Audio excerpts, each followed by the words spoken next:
हाँ, नमस्कार।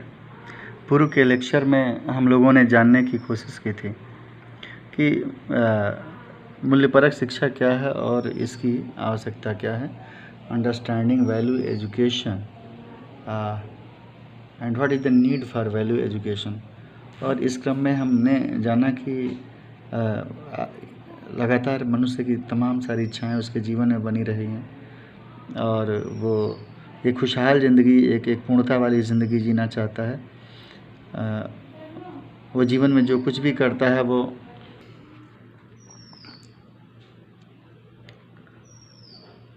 तो जो भी शिक्षा व्यवस्था देश के भीतर मौजूद है, उस शिक्षा व्यवस्था की ज़िम्मेदारी है, उसे अपेक्षा की जाती है कि वो लोगों के अंदर इतनी कॉम्पिटेंसी तो डेवलप कर दे कि लोग अपनी इच्छाओं को पूरा कर पाएँ। और इसके लिए जो सबसे ज़रूरी बात, the one of the most essential to understand what is really valuable for human being and what is conducive to a happy and fulfilling life. इंसान के लिए क्या ज़रूरी है, ये समझदारी उसके अंदर हो, और क्या मूल्यवान है जिसके माध्यम से वह एक खुशहाल और पूर्णता वाली ज़िंदगी जी सकता है। तो इस क्रम में जब हम इन्वेस्टिगेट करते हैं तो पता चलता है कि एक जीवन में एक वैल्यू डोमेन है, मूल्यवान चीज़ों का एक रेंज है। और अब ये महत्वपूर्ण हो जाती है कि जो जिस चीज़ को भी हमने मूल्यवान अपने जीवन में समझा है, हाउ टू एक्चुअलाइज दैट, कैसे उसको पाया जाए। तो इसको कहा गया this is skill domain. Skill domain के माध्यम से कौशल के विविध क्षेत्र हैं जीवन में, और उसके माध्यम से आप अपने जीवन में जिस चीज़ को बहुत कंड्यूसिव समझते हैं खुशहाल और पूर्णता भरी ज़िंदगी के लिए, आप उसको पा सकते हैं। तो एक ऐसा subject which enables you to understand what is valuable for human happiness, that is well known as value education. एक विषय जो आपको ये बताए कि ज़िंदगी में क्या मूल्यवान है आपकी खुशियों के लिए, ऐसी शिक्षा को कहते हैं that is value education. That is value education. तो प्रेजेंट एजुकेशन सिस्टम की समस्या क्या है, वर्तमान शिक्षा व्यवस्था की एक व्यवस्था तो है ही देश में। तो वर्तमान शिक्षा व्यवस्था की दिक्कत क्या है? वर्तमान शिक्षा व्यवस्था की सबसे बड़ी दिक्कत यह है कि ये शिक्षा व्यवस्था विज्ञान, साइंस और टेक्नोलॉजी पे जोर देती है। इसका जो एम्फेसिस है वो विज्ञान और तकनीकी पे है। इसकी जो सबसे बड़ी बात है। अब विज्ञान और तकनीकी के साथ मामला ये है कि हमारे स्किल बेस्ड एजुकेशन में सबसे ज़्यादा जोर एक तो स्किल बेस्ड एजुकेशन पे है कि लोगों का कौशल विकास किया जाए ताकि वो अपने आजीविका का उपार्जन कर पाएँ, लाइवलीहुड को अरेंज कर पाएँ। और इसके लिए विज्ञान और तकनीकी की शिक्षा पे, साइंस और टेक्नोलॉजी के एजुकेशन पे ज़्यादा जोर देते हैं। अब विज्ञान और तकनीकी आपको बहुत सारे मीन्स तो प्रोवाइड कर सकता है, बहुत सारी साधन दे सकता है, बहुत सारे भौतिक आवश्यकताओं को पूरा कर सकता है, लेकिन that can not, science and technology can not provide the competence of deciding what is really valuable. विज्ञान और तकनीकी के माध्यम से सही मायने में जो मूल्यपरक चीज़ें हैं, सही मायने में रियली वैल्यूएबल जिसको आपने समझा, उन चीज़ों को रियली वैल्यूएबल, सही मायने में जो मूल्यवान है, ऐसी चीज़ों को समझा पाने की क्षमता विज्ञान और तकनीकी के पास नहीं है। तो ये एक क्रूशल मीन के रूप में हमने ट्रेस किया और हमने माना कि वर्तमान शिक्षा व्यवस्था की सबसे बड़ी डेफिशिएंसी यही है, सबसे बड़ी लैकुना, मिसिंग लिंक यही है कि वो हमको हमारी ज़रूरतें नहीं समझा पाता।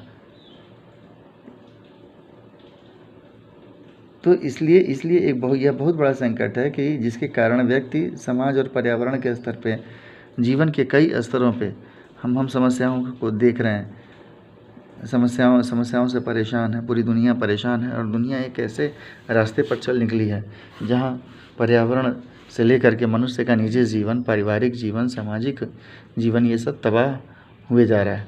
तो ऐसी स्थिति में, ऐसी कंडीशन में ये ज़रूरी है कि हम बहुत रैशनल तरीके से, एक विश्वसनीय ढंग से इस मुद्दे पर बातचीत करें और इसको समझने का प्रयास करें। मामला ये है कि विज्ञान और तकनीकी, यानी कि विज्ञान और तकनीकी पे केवल ध्यान देने की बजाय जीवन में मूल्यवान चीज़ों को समझने के क्रम में whatever content we want to handle in this regard और we want to treat in this regard, what should be its methodology. क्योंकि अगर साधन विश्वसनीय नहीं है, साधन सही नहीं है, तो ज्ञान पर विश्वास करना मुश्किल हो जाता है। हम बड़े बजाय किसी प्रवचन के कोई प्रीचिंग यहाँ पे डिलीवर करने की हमारी कोशिश है कि whatever we are dealing here that must stand with reason. वो तार्किक होना चाहिए और तार्किक वैज्ञानिक पद्धति पे ही बातचीत पे ही चर्चा होनी चाहिए। विज्ञान की जो पद्धति है, तार्किक वैज्ञानिक पद्धति, कार्यकारण का जो पद्धति है, अब तक की दुनिया की सबसे भरोसेमंद पद्धति है। तो यहाँ भी हम जिस किसी भी मुद्दे पर चर्चा करेंगे, जिस किसी भी मुद्दे पर बातचीत करेंगे, कम से कम वो हमारे तर्क के साथ खड़ा होना चाहिए। तो here are some guidelines, basic guidelines for value education. मूल्यपरक शिक्षा के लिए आधारभूत मार्गदर्शक सिद्धांत क्या है? तो हम देखेंगे कि चूँकि विज्ञान की पद्धति, methodology of science is reliable science, एक विश्वसनीय विज्ञान, व्यवस्थित ज्ञान, किसी भी ज्ञान को प्राप्त करने का एक विश्वसनीय तरीका है। तो हम इस विश्वसनीय तरीके से ही आगे बढ़ना पसंद करेंगे। और इसके लिए जो सबसे पहला गाइडलाइन है वो ये है कि जो कुछ भी हम यहाँ स्टडी करें, जो कुछ भी हमारा कंटेंट हो, जो भी बातचीत की जाए, वो यूनिवर्सली हर चीज़ को सूट करनी चाहिए, हर चीज़ को वो सूट करनी चाहिए। यानी सर्वव्यापी, दुनिया के हर मनुष्य के लिए एक जैसी होनी चाहिए। अगर हम दुनिया में भेद को देखें तो जाति के आधार पे, धर्म के आधार पे, वर्ग के आधार पे, वर्ण के आधार पे, क्षेत्र के आधार पे, रीजन के आधार पे, रिलीजन के आधार पे, जेंडर, सेक्स, मनी, पावर, ईज़्म, बहुत सारे भेद के आधार हैं। लेकिन कुछ चीज़ें ऐसी हैं, हम यहाँ उन चीज़ों की स्टडी करेंगे जिनमें जो इनमें से किसी भी भेदभाव को संबोधित नहीं करते, जैसे विज्ञान नहीं करता है। विज्ञान किसी भी जाति धर्म का आदमी हो, उससे जुड़ा हुआ ज्ञान सबके लिए एक जैसा होता है। तो it needs to be applicable to all human beings, it needs to be applicable to all human beings. दुनिया के जितने भी लोग हैं ये सबके लिए एप्लीकेबल होना चाहिए, irrespective of caste, creed, class, region, religion, colour, nationality etcetera, for all levels,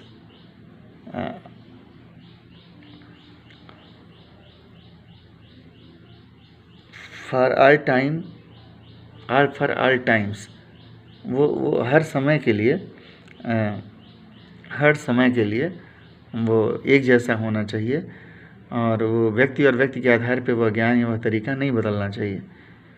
और दूसरी चीज़ यह है, दूसरा जो महत्वपूर्ण तर्क है, बात है इस ज्ञान के लिए, इस कंटेंट को हैंडल करने के लिए, दैट मस्ट बी रैशनल, तार्किक। क्योंकि तार्किक वैज्ञानिक पद्धति एकमात्र विश्वसनीय पद्धति है। So it has to appeal the human reasoning, यानी कि मानवीय तर्क के सहारे उस कंटेंट को हम हैंडल कर सकें। ऐसा कंटेंट, ऐसी अंतर्वस्तु पे चर्चा करनी है मानव मूल्यों को समझने के क्रम में।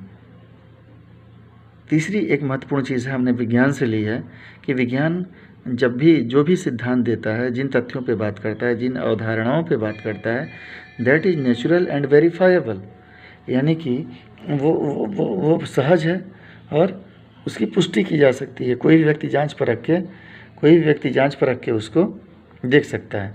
तो it has to be naturally acceptable. सबसे पहले तो जिस कंटेंट की बात होगी वह दुनिया के हर आदमी को सहजता से स्वीकार हो जाए, वो नेचुरली एक्सेप्टेबल हो, सहज स्वीकृति उसकी बने टू द ह्यूमन बीइंग, मानव के लिए। वो उस हर एक मानव के लिए जो इस कंटेंट के साथ गुजरता है, जो इस कंटेंट की स्टडी करता है, वो उसको सहजता से स्वीकार कर ले, यानी कि और तर्क के आधार पे सहजता से स्वीकार करे। स्वीकार करते समय किसी तरह का दबाव ना हो। जैसे कई बार आप किसी व्यक्ति से इतना ज़्यादा प्रभावित होते हैं कि वो जो कुछ भी कहता है उसको सही मान लेते हैं। तो ऐसी स्थिति यहाँ नहीं बननी चाहिए कि जो कुछ भी कहा जा रहा है आप उसको सही मान लें। ऐसी स्थिति नहीं बननी चाहिए। उसको आप सही इसलिए मानिए because it appeals to your rational, it appeals to the reasoning, इसको अपील करता है, इसलिए आप स्वीकार करिए। आप किसी के दबाव में, प्रेशर में या किसी के इम्प्रेशन में, किसी के दबाव और प्रभाव में उसकी स्वीकृति उस ज्ञान की नहीं होनी चाहिए, बल्कि आपको सहज स्वीकृति होनी चाहिए। यानी कि उसको स्वीकार करते समय उस ज्ञान को आपके मन में कोई अंतर विरोध ना हो, कोई कन्फ्यूज़न ना हो, कोई कॉन्ट्रडिक्शन ना हो। आप उसकी पुष्टि करके देख पाएँ। तो goes through the course and there needs to be every provision in nature for all its fulfillment। और जिस किसी भी चीज़ पे हम चर्चा करें, जो कोई भी चीज़ हम साधन के रूप में तय करते हैं, साध्य के रूप में तय करते हैं, इस प्रकृति में नेचर में, चाहे वो मानव का स्वभाव हो, चाहे प्रकृति के पास उपलब्ध संसाधन हो, उसमें ऐसा प्रोविज़न, ऐसी व्यवस्था होनी चाहिए कि आप उस लक्ष्य को पा पाएँ। मनुष्य के पास वह क्षमता होनी चाहिए कि मनुष्य उस चीज़ को प्राप्त करे, और प्रकृति के पास भी वो उपलब्ध होना चाहिए कि मनुष्य जिस चीज़ के लिए एफर्ट करता है वो उसको प्रोवाइड कर पाए। तो it needs to be experimentally verifiable, प्रयोग करके और हम उसकी पुष्टि कर पाएँ कि हाँ वो सही है, and not based on dogma. वो किसी सिद्धांत या अंधविश्वास पे आधारित नहीं होना चाहिए, किसी पर्टिकुलर बिलीफ पे आधारित नहीं होना चाहिए, एजम्पशंस पे, मान्यताओं पे आधारित नहीं होना चाहिए।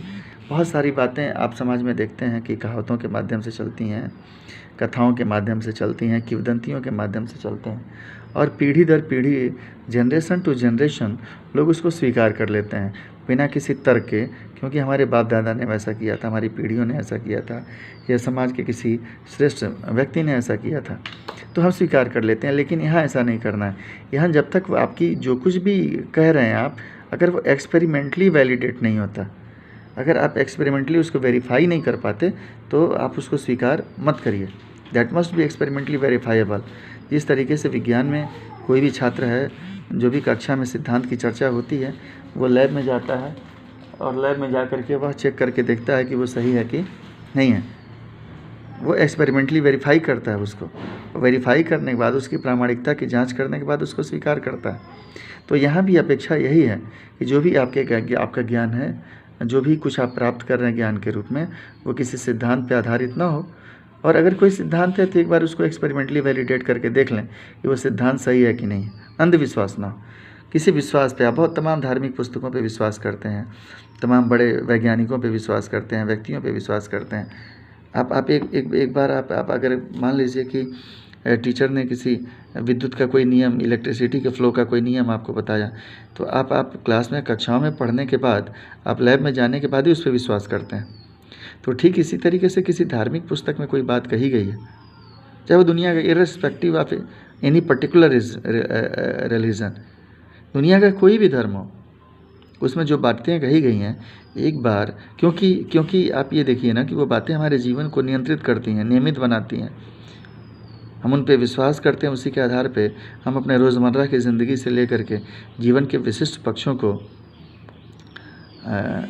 प्रवाहित करते हैं। तो ऐसी स्थिति में कितना बेहतर हो कि अगर एक्सपेरिमेंटली वेरीफाई करके देख लें कि जो कुछ भी हमने अपने विश्वास के आधार पे चुना है, वो वैज्ञानिक रूप से सही है कि नहीं, वो सही रास्ता है कि नहीं, वो एक तार्किक लॉजिकल रास्ता है कि नहीं, वैज्ञानिक रूप से चुना हुआ साधन है कि नहीं। क्योंकि अगर ऐसा नहीं होगा तो जो whatever you will receive in your life और achieve in your life, that will not be confirmly be suitable for you. ये आवश्यक नहीं है कि वो आपके लिए सूटेबल हो। तो इसलिए अच्छा, बहुत सारे एजम्पशंस के आधार पे, मान्यताओं के आधार पे भी लोग अपने जीवन का निर्वाह करते हैं। तो अब आवश्यकता ये, अब मान्यताओं के आधार पे तमाम झगड़े भी हैं। मान्यताओं के आधार पे बहुत इरेशनल चीज़ें, इरेशनल काम हम करते हैं। जैसे आप देखिए, बलि परंपरा को आप देख सकते हैं। जो बलि देने की परंपराएं हैं, आप किसी अपनी जीवन की इच्छा को पूरा करने के लिए आप किसी देव स्थान पर जाते हैं, किसी मंदिर में या किसी देवी देवता के पास, और ये मान्यता है कि वहाँ बलि देने से आपकी मनोआकांक्षा, आपकी डिज़ायर पूरी होगी, और आप किसी पशु की बलि दे देते हैं। तो एक बार देखिए कि ये किसी अपनी इच्छा को पूरा करने के लिए जो किसी की हत्या या किसी की बलि है, ये सहजता से नेचुरली एक्सेप्टेबल है कि नहीं? क्या ऐसा करते समय आपके मन के भीतर किसी तरह का कॉन्ट्रडिक्शन या कन्फ्यूज़न नहीं रहता है? क्या आपके मन में एक विरोध का भाव नहीं पैदा होता कि आप किसी की हत्या कर रहे हैं? एक बार सहजता से अपने भीतर चेक करके देखिए। और ये भी देखिए कि अगर बलि देने से मनुष्य की इच्छाएँ पूरी हो जाती, तो दुनिया के तमाम ताकतवर लोगों ने अपने स्वभाव से तमाम निर्धन लोगों की बलि दे दिया होता। और अपने जीवन के लक्ष्य को प्राप्त कर लिया होता। लेकिन ऐसा नहीं है। तो जो भी मान्यताएं हैं, जैसे मान्यता कि सर्वे गुणा कांचनमस्ति, या पैसा खुदा नहीं तो खुदा से कम नहीं, ऐसी कितनी मान्यताएं हैं। अगर पैसा ईश्वर होता और पैसे से सारी समस्या का समाधान होता, तो आज के दौर में देखिए कोरोना से बड़ी समस्याएं हैं, और तमाम अमीर लोग, तमाम संपन्न लोग जो तमाम संसाधन को, चिकित्सकीय सुविधाओं को खरीद सकते थे, वो लोग भी अपने आप को नहीं बचा पाए और उनको अपना जीवन त्यागना पड़ा, उनकी मृत्यु हो गई। तो अगर पैसे से उनको जीवन बचाया जा सकता था, उन्होंने बचा लिया होता, तो पैसा एकमात्र जीवन का लक्ष्य बन जाता कि पैसे से समस्याओं का समाधान हो सकता है। लेकिन इस तरह के जो भी एजम्पशंस हमने जीवन में बना रखे हैं, ऐसी मान्यताओं को चेक करिए। अब ये मान्यता खारिज हो जाती है कि पैसा से सभी समस्याओं का, या ऑलमोस्ट ज़्यादातर समस्याओं का समाधान हो जाता है। तमाम पैसे वाले लोग देखिए शरीर से जुड़ी हुई तमाम समस्याओं से जूझ रहे हैं। किसी को ब्लड प्रेशर है, किसी को शुगर है, हाइपर स्ट्रेस है, रात को नींद नहीं आती है, या इंडाइजेशन की प्रॉब्लम है। तो पैसे से ये प्रॉब्लम सॉल्व होनी चाहिए थी, लेकिन पैसे से ये प्रॉब्लम सॉल्व नहीं होती, और वो मेडिसिन पे और डॉक्टर पे डिपेंड करते हैं। तो इस नाते ऐसी जो भी समाज में एजम्पशंस हैं, इन एजम्पशंस पे बहुत रैशनल तरीके से हम चर्चा करने की कोशिश करेंगे, ताकि अपने जीवन के लक्ष्य को ठीक ठीक हम डिसाइड कर पाएँ। इसके बाद what we will discuss here, that must be all encompassing. It means it needs to cover all the dimensions of human life, like a individual's thought, individual's behavior, individual's work, and realization. In addition, with all the levels, individual, family, society, nature, and existence of human life and profession. तो व्यक्ति अपने विचारों के कारण, विचारों से ही प्रभावित होता है, और विचार में ही तय करता है कि उसको किसके साथ कैसा व्यवहार करना है। अपने बिहेवियर को डिसाइड करता है, और अपने जो व्यवहार में होता है, उसी से कर्म होता है, वर्क होता है, और जैसा वर्क आप करते हैं, कार्य करते हैं, वैसा ही आपको रियलाइजेशन होता है। तो एक बड़ा मामला है कि अगर देखा जाए तो मनुष्य के व्यवहार और कार्य का जन्म उसके विचारों से होता है। तो मनुष्य के विचारों का जन्म कैसे होता है, इस पर एक वैज्ञानिक चर्चा की जाए, एक साइंटिफिक चर्चा की जाए कि विचार कहाँ से जन्म लेते हैं, और क्या विचार के जन्म पे हम नियंत्रण स्थापित कर सकते हैं। ये एक महत्वपूर्ण पहलू है कि जहाँ से विचार का जन्म होता है, अगर उसको हम नियंत्रित कर लें और वहीं पे ठीक से समझ लें, तो हमारा विचार विपथगामी यानी डेविएटेड नहीं होगा। और जब थॉट के लेवल पर डेविएशन नहीं होगा, तो बिहेवियर के लेवल पर डेविएशन नहीं होगा, और बिहेवियर के लेवल पर डेविएशन नहीं होगा, तो वर्क और रियलाइजेशन के लेवल पर किसी तरह की समस्या नहीं होगी। और इस प्रकार जो हमारे अवांछित रियलाइजेशन है, दुख है, ऐसी चीज़ों को हम अपने जीवन में रिमूव कर पाएंगे। तो एक तो ये इंडिविजुअल के लेवल पे ये बात हो गई। दूसरा ऑल लेवल्स, एक हमारा स्तर अपने स्वयं के जीवन का है, हमारा शरीर और हम। दूसरा स्तर हम जिस पारिवारिक समूह में कुछ सदस्यों के साथ रहते हैं वहाँ है। तीसरा समाज में है, और चौथा इस संपूर्ण प्रकृति के साथ, नेचर और एग्जिस्टेंस के साथ है। तो इन्हीं इसी के बीच में हमारा जीवन होता है। तो क्यों ना हम प्रकृति और संपूर्ण अस्तित्व, चाहे वो ब्रह्मांड है, स्पेस है, अन्य ग्रह हैं, जो भी हैं, इनके साथ अपने संबंध को समझें। जो हमारी चर्चा होगी वो ऑल इनकम्पासिंग होगी, यानी वो इन सबको अपने में समेटेगी। इसीलिए इसको कहा गया कि ये होलिस्टिक अप्रोच है। यह एक संपूर्णतावादी अप्रोच है, जहाँ मनुष्य के जीवन को सांगोपांग यानी संपूर्णता में देखने की कोशिश होती है। और एक और जो महत्वपूर्ण बात है, whatever we will discuss here, that must lead to harmony, यानी कि हम चाहे इंडिविजुअल की बात कर रहे हों या फैमिली, सोसाइटी, हर स्तर पे वास्तव में हमारे कार्य से व्यवस्था बननी चाहिए। कहीं से भी जो स्वाभाविक व्यवस्था है वो टूटनी नहीं चाहिए। तो the value education ultimately is targeting to promote harmony within individual, leading to harmony within individual,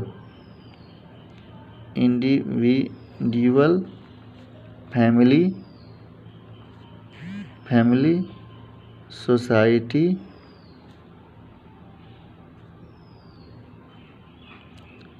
and nature,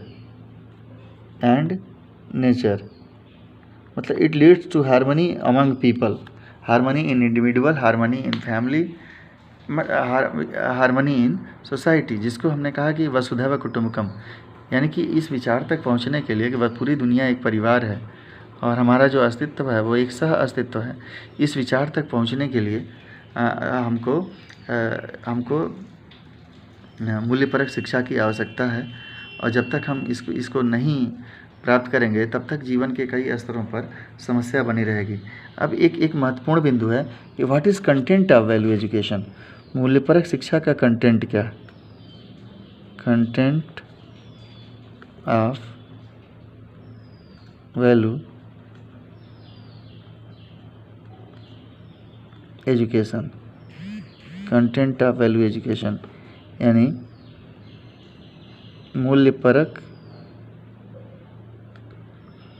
शिक्षा की अंतर्वस्तु क्या है ये।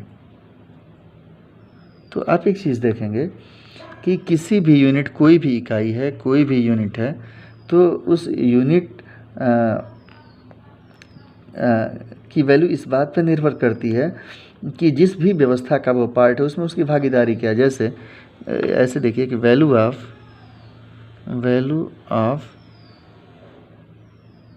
Any unit in this existence, यानी जो संपूर्ण अस्तित्व है उसमें किसी चीज़ की वैल्यू किस बात पर डिपेंड करेगी। एग्जिस्टेंस क्या है, is it's participation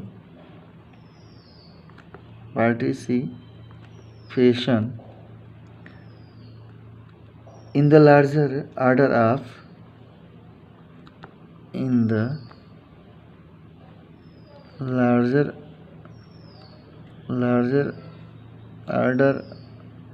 of which it is a part.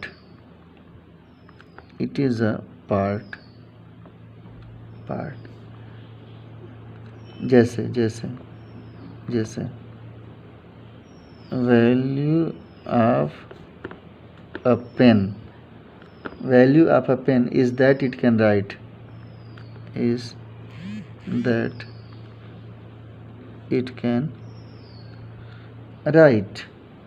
Here writing is the participation of pen in the bigger order, in which pen, paper, human being all are present। सब कुछ है जिसमें जो writing की प्रक्रिया है, इस पूरी प्रक्रिया में इसकी भागीदारी है। जैसे value of an eye is that it can be used for seeing, हमारे शरीर में आँखों का मूल्य इस बात से निर्धारित होता है कि ये देखने का काम करती हैं। तो अगर हम वैल्यू ऑफ आई की बात करें तो आँखों के बिना हम देख नहीं सकते, और देख नहीं सकते। आँख एक हमारी महत्वपूर्ण सेंस ऑर्गन है जिसका जीवन में बड़ा योगदान है। यद्यपि यह सबसे महत्वपूर्ण तो नहीं है, क्योंकि इसके बिना भी लोगों के अस्तित्व बने ही रहते हैं। आँखों के बिना भी लोगों के अस्तित्व भी बने ही रहते हैं। फिर भी आँख हमारे जीवन को सहज बना देती है, आरामदायक बना देती है। एक बहुत ही संवेदी तंत्र है हमारे शरीर का। आँखों का उपयोग करके, आँखों के माध्यम से हम देख के कोई भी कार्य को संपादित करते हैं।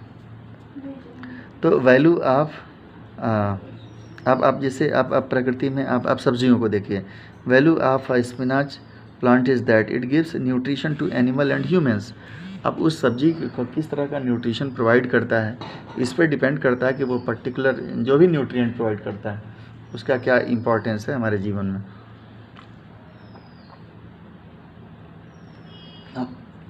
हमारे शरीर के पोषण में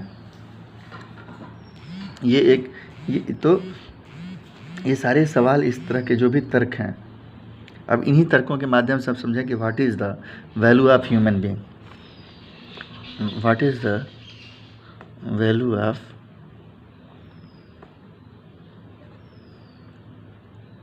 ह्यूमन बीइंग, यानी एक आदमी का मूल्य क्या है, एक इंसान का मूल्य क्या है।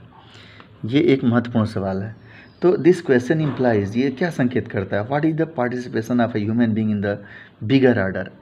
एक जो बड़ी व्यवस्था है, एक सामाजिक व्यवस्था है, बड़ी व्यवस्था है, प्रकृति की व्यवस्था है। इस बिगर ऑर्डर में इंसान जो है, मनुष्य जो है, इस मनुष्य की भूमिका क्या है। भागीदारी क्या है? That bigger order includes human being. ये बिगर आर्डर किसको हम बिगर आर्डर कह रहे हैं? संपूर्ण एग्जिस्टेंस को कह रहे हैं। This bigger order includes a human being itself, plants, air, water, soil, animal, birds, all these are related with us. So how we are participating with all these entities, how we are participating with all these ingredients of the existence. The value of human being is the participation of human being to ensure the continuity of harmony in that order. ये जो order है, चाहे वो plant order हो, चाहे वो animal order हो, चाहे वो ह्यूमन आर्डर हो, चाहे वो मटेरियल आर्डर है, जो भी आर्डर है, इसमें हमारी भागीदारी कैसी है? क्या हारमोनियस है कि हमारी भागीदारी से इनका जो मूल स्वभाव है वो डिस्टर्ब होता है? क्या हमारी भागीदारी से इन्वायरमेंटल हमारे जीवन जीने के तरीके से इन्वायरमेंटल क्राइसिस प्रोड्यूस हो रही है? क्या सॉइल डिग्रेडेशन हो रहा है? क्या वाटर कंटामिनेशन हो रहा है? क्या एयर पोल्यूशन क्रिएट हो रहा है? क्या हमारी भागीदारी से दूसरे मनुष्यों का जीवन जीना कठिन हो गया है? अगर हम ऐसी भागीदारी करते हैं, if you are participating in such fashion, that means we are not valuable human being. We are only valuable when we are participating with harmony. हम व्यवस्थापूर्वक इनके साथ भागीदारी कर रहे हैं, तब ये एक महत्वपूर्ण बात होगी, और वो भी निरंतरता में। कभी व्यवस्थापूर्वक भागीदारी है, कभी अव्यवस्थापूर्वक, कभी ट्रैफिक में ठीक से चल रहे हैं और कभी ट्रैफिक का नियम तोड़ दे रहे हैं। तो इस तरह से जब आप भागीदारी करते हो तो ये भागीदारी बहुत सूटेबल पार्टिसिपेशन नहीं है। In order to understand human value, we need to study human being along with all that is there in the existence. तो अगर मनुष्य ह्यूमन वैल्यू है, तो मनुष्य के व्यवहार का अध्ययन हम इस क्रम में करें, इस अप्रोच के साथ करें कि किस तरीके से वो पार्टिसिपेशन करें कि इन जो भी आर्डर है उसमें उसकी भागीदारी बनी रहे। तो अगर पहली इकाई के रूप में यहाँ मनुष्य का ही चुनाव करेंगे, इसलिए हमने इस सब्जेक्ट का नाम ह्यूमन वैल्यू रखा है, मानव मूल्य। तो the role of human being in the relationship with each unit in the existence we have to explore. What is the role of individual, or what is the role of human being in relation with other entities or other components of the existence। इस पे बड़ी चर्चा हमको करनी है और मानव मूल्यों को समझना। अगर हम बात करें कि what is the scope of the subject, इस सब्जेक्ट का स्कोप, कोई भी सब्जेक्ट हो, आप देखते हैं कि जब भी आप when we approach to the first chapter of any book, any text book, that particular subject first defines the subject and talk about the characteristic of the subject, talk about its features, its limitations, its subject matter, content, its scope. So here we have to decide what is the scope of the study, so that we can confine our study to a particular topic, particular theme. Scope of the study. As mentioned earlier, value education must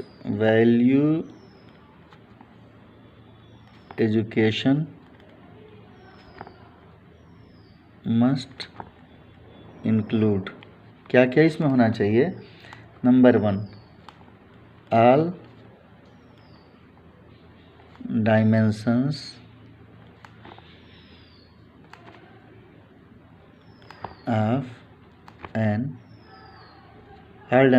of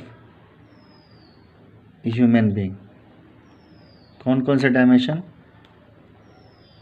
individuals thought, behaviour, work and realisation. Work and realisation यानी व्यक्ति का विचार, व्यवहार, कार्य और अनुभव। ये एक क्षेत्र है, एक स्कोप है जिसमें हम काफ़ी वैज्ञानिक ढंग से चर्चा करेंगे। दूसरा जो महत्वपूर्ण स्कोप है वह all levels of the existence, अस्तित्व में जो भी चीज़ें हैं उसके जितने भी स्तर हैं उसको भी हम शामिल करते हैं। हमारे अस्तित्व का स्तर एक तो हम खुद हैं स्वयं, हमारा शरीर, individual, family, society, cluster of families and nature.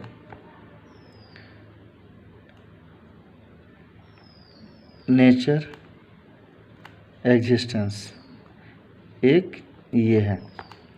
तो according to content of value education will be to understand ourselves, our aspirations, our happiness, and understand the other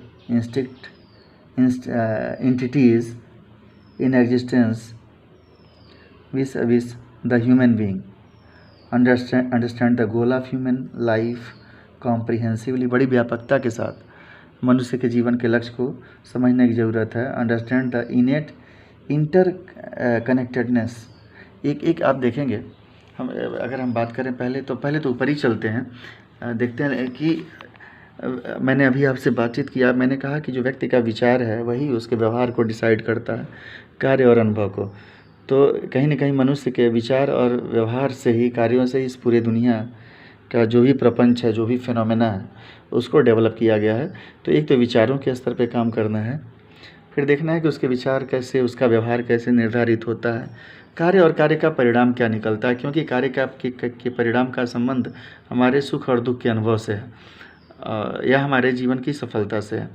तो एक तो उस मुद्दे पे हम लोग काफ़ी गहराई से यहाँ चर्चा करेंगे, उसको इसमें शामिल किया गया। दूसरा, all levels of the existence, यानी हमारे अस्तित्व के जो भी स्तर हैं, all levels of the existence. तो स्वयं हमारा अपना अस्तित्व है, हमारा आत्मा और हम स्वयं, फिर हम जिस पारिवारिक समूह में रहते हैं वो, फिर सोसाइटी, समाज, और ये प्रकृति, संपूर्ण प्रकृति, यही हमारा यूनिवर्स है जो हमको चारों तरफ से घेरे हुए है। तो हम इसको शामिल करेंगे। इस क्रम में हमको समझना है क्या? इस क्रम में हमको समझना है कि एक इंटरकनेक्टेडनेस है, एक इनेट इंटरकनेक्टेडनेस है इन सब के साथ। हमारा एक जन्मजात एक संबंध है हमारा, किसके साथ? इन सभी के साथ, और हम को एग्जिस्टेंस में सह अस्तित्व के साथ सरवाइव कर रहे हैं। तो उस इंटर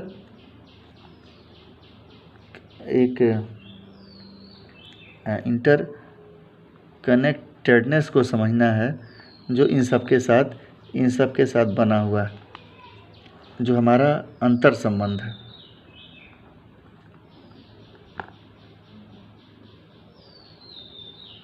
उस अंतर संबंध को, इंटरकनेक्टेडनेस को समझना है, उस आर्डर को समझना है, उस व्यवस्था को समझना है जिस व्यवस्था में हम एक साथ जुड़े रहते हैं, एक साथ को एग्जिस्ट करते हैं।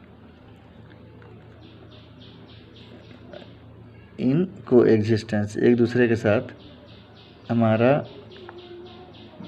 सह अस्तित्व बना रहता है, उसको हमें जानना है। हमें जानना है कि कैसे हम अपने आप को आत्मनियंत्रित कर सकते हैं, या कैसे जितनी भी इंटिटीज़ हैं सह अस्तित्व में, को एग्जिस्टेंस में जितनी भी इंटिटीज़ हैं, ये सभी क्या हैं, ये कैसे सेल्फ रेगुलेटेड है। नेचर में देखेंगे कि एक व्यवस्था सेल्फ रेगुलेशन की दिखाई देती है, स्वनियंत्रण की व्यवस्था है। कोई भी पेड़ पौधा, जीव, कीड़े मकोड़े, मिट्टी, हवा, पानी, ये सभी स्वनियंत्रित हैं आपस में। एक एक इकाई, इवन एक एटम भी है, एक परमाणु है, तो ये परमाणु भी स्वनियंत्रित है, सेल्फ कंट्रोल्ड है, ये सेल्फ इनर्जाइज है, सब कुछ सेल्फ इनर्जाइज है और सेल्फ रेगुलेटेड या कंट्रोल है। मैंने बताया स्वयं में व्यवस्थित है, स्वयं में ये सेल्फ ऑर्गेनाइज्ड है। तो इस ऑर्गेनाइजेशन को, इन बातों को एक एक तत्व के आधार पे हमको चल के समझना है। सेल्फ कंट्रोल्ड, सेल्फ इनर्जाइज और सेल्फ ऑर्गेनाइज। तो ये इस अस्तित्व में साफ साफ दिखाई देता है कि नेचर ने ऐसी व्यवस्था दे रखी है, इसको देखना है। और एक महत्वपूर्ण चीज़ आप नेचर में देखते हैं कि नेचर रिसाइक्लेबिलिटी की प्रक्रिया से चलती है, पुनर्चक्रण, रिसाइक्लेबिलिटी, यानी एक पुनर्बिलिटी।